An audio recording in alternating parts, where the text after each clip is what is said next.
In 1932, twin brothers Smoke and Stack Moore returned to Clarksdale, Mississippi, after years of working with the Chicago outfit during and after World War I. Using money stolen from the gangsters they once served, they buy a sawmill from a racist landowner named Hogwood. Their plan is to transform it into a juke joint, a sanctuary for the local black community to gather, celebrate, and escape the oppressive weight of segregation and economic hardship. They're joined by their young cousin Sammie, an aspiring guitarist who defies the warnings of his stern preacher father, Jedediah, who believes blues music is a path to the supernatural. The twins build a close-knit team that includes pianist Delta Slim, Smoke's estranged partner Annie as the cook, local Chinese-American shopkeepers Grace and Bo Chow as suppliers, and a field worker named Cornbread as their bouncer. Annie believes her hoodoo spells have kept the twins safe all these years, but Smoke, still haunted by the death of their infant daughter, questions why her magic couldn't protect their child as opening night approaches. Tensions and old wounds simmer beneath the surface. Stack rekindles a complicated relationship with his white-passing ex-girlfriend Mary, who still resents him for walking away years ago to protect her from racial backlash. Sammie, eager to make his mark as a bluesman, works on his music, unaware of the mystical force within it. When the joint finally opens, Sammie, Delta Slim, and Pearline, a mesmerizing singer Sammie quickly becomes enamored with, light up the stage. The crowd is entranced, and the energy summoned by Sammie's music unknowingly awakens the spirits of those long gone and those yet to come. Outside, a mysterious figure listens.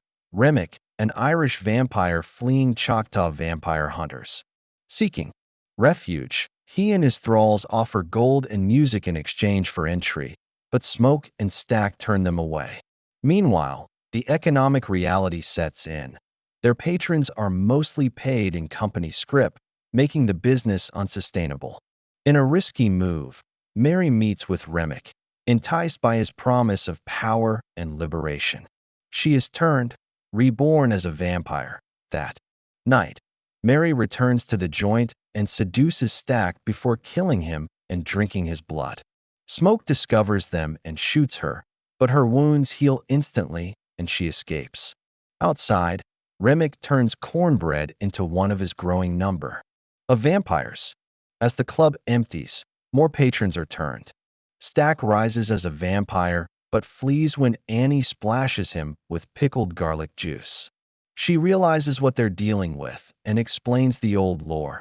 Vampires cannot enter buildings uninvited, and only sunlight, silver, or a wooden stake to the heart can kill them. She also warns that while Remmick shares the memories of those he turns, their identities and souls remain fragmented but intact, making them both tragic and dangerous.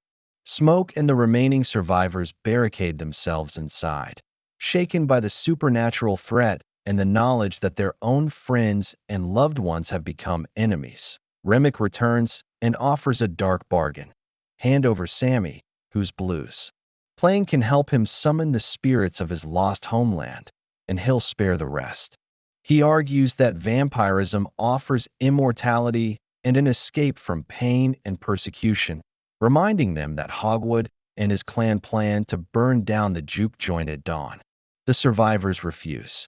In retaliation, Remmick threatens to kill the Chow's daughter Lisa.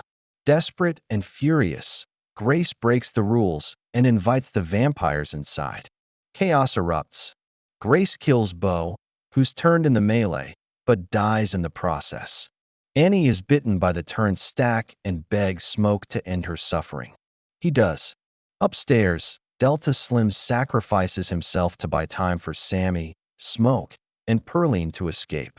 Stack pleads with Mary to flee the fight, and she escapes, haunted by what she's become. Smoke confronts Stack in a devastating showdown and finally defeats his brother. Meanwhile, Remmick turns Pearline, but Sammie fights back, smashing his guitar's silver resonator over the vampire's head. The silver stuns Remmick and his thralls, their pain shared like a psychic blast. Smoke arrives just in time to stake Remmick. As dawn breaks, the rising sun incinerates Remmick and all the vampires under his control. With the immediate danger gone, Smoke sets out for revenge. He hunts down Hogwood and his clan men before they can act, but he's fatally shot during the confrontation. As he dies, Smoke sees a vision of Annie and their daughter waiting for him in the light, finally offering him peace after a lifetime of loss and violence. Sammie returns home, but his preacher father urges him to repent and seek salvation. Instead, Sammie chooses the path of the blues, moving to Chicago and pouring his soul into the music. Decades pass. He becomes a legend, owning his own blues club and performing night after night, haunted by the memory of that fateful night and those he lost. One evening, following a show, Sammie is visited by Stack and Mary, unchanged by time. Stack explains that Smoke spared him on the condition that Sammie be allowed to live a free, human life. They offer Sammie the gift of immortality, but he declines, choosing to remain mortal and true to his roots. He plays one last song for them, heavy with sorrow and memory. As they leave into the night, Sammie reflects that before the bloodshed and darkness, that night at the Juke joint was the most alive he'd ever felt. And for Stack, it was the last time he saw Smoke, the sun, and the only time he ever truly felt free.